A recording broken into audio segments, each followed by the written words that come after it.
سلام بینندگان عزیز، کانال سالمی و درازعمری دکتر طاهری.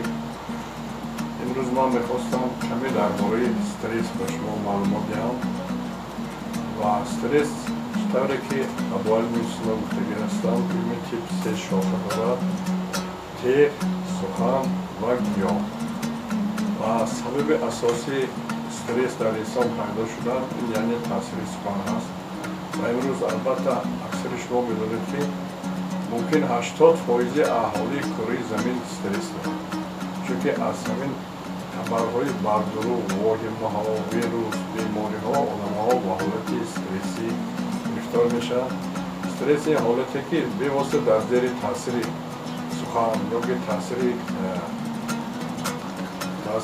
سخن در زیر تاثیر اخبارات های گرد و اطراف در ارگانیسم دیگرگونی پیدا میشد. یعنی در بالای گرده حدودی هست با نام حدود بالای گرده که آن از خود گرمان یعنی ادرنالین و نورادرنالین استحصال میکند.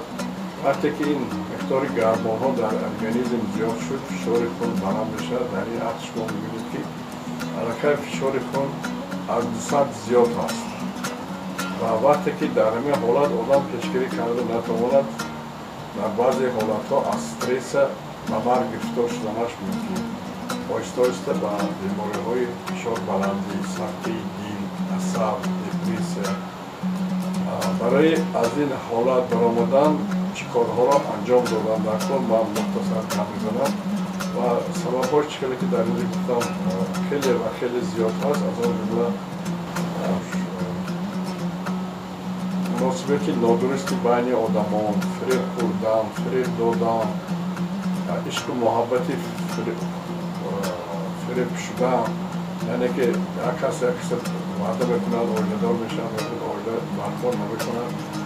اما دختر یا پسر با نیوروز یعنی استرس گرفتار میشن. این مناسبت های بین آدمی هست و طرز استرس برآمدن تماماً این یکم بی‌واسطه فکر و عقیده خوب داشتن، یعنی فکر شما.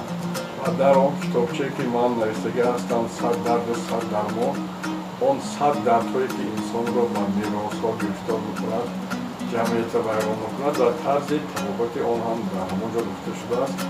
یعنی یکی از عامل‌های سالم گرداندن این بی‌واسطه مهر و محبت در معنی سر انسان فقط سخن‌های نفس جمع کردن، آبادکاری، سالم بودن، جمعیت آباد کردن، گرد و اطراف طبیعت حفظ کردن و چیز دیگر حرکت است. حرکت بی‌واسطه این باید هر یک انسانی کامل حساب میانه از 5 تا 10 کیلومتر هر روز حرکت کند.